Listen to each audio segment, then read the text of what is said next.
परिंदों से सीखा पाठ। एक व्यक्ति किसी प्रसिद्ध सूफी संत के पास धर्म संबंधी ज्ञान हासिल करने गया। उस फकीर की चारों ओर ख्याति थी।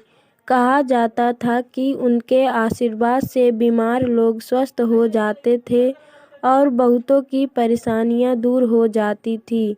दूर प्रांतों से दुखी पीड़ित लोग उनके यहाँ दुआएं मांगते और प्रसन्न होकर जाते।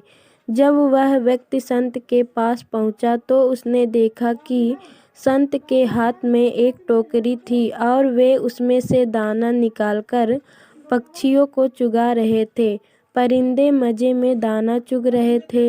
यह देख संत किसी बच्चे की तरह खुश हो रहे थे। इस तरह दाना चुगाते हुए लंबा समय बीत गया। संत ने उस व्यक्ति की ओर देखा तक नहीं। वह शख्स परेशान हो गया और जब वह संत की ओर बढ़ा तो उसने उसे बिना कुछ कहे उसके हाथ में टोकरी थमा दी और कहा, अब तुम पक्षियों के साथ मज़े करो।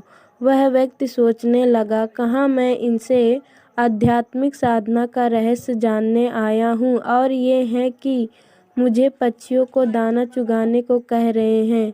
संत ने उसके मन की बात पढ़ ली और बोले, स्वयं की परेशानियों को भुलाकर हर जीव को आनंद पहुँचाने का प्रयत्न ही जीवन की हर सिद्धि और आनंद का राज है।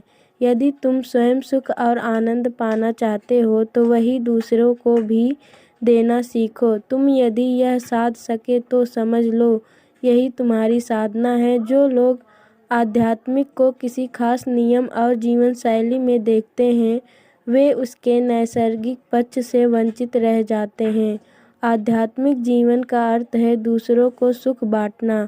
ऐसा करने पर परमात्मा का वैभव बरसने लगता है और साधक की हर दुआ कबूल हो जाती है। फकीर की बात से वह व्यक्ति संतुष्ट हो गया। इस कहानी का उद्देश्य है, परोपकार से बढ़कर कोई पुण्य नहीं है। धन्यवाद।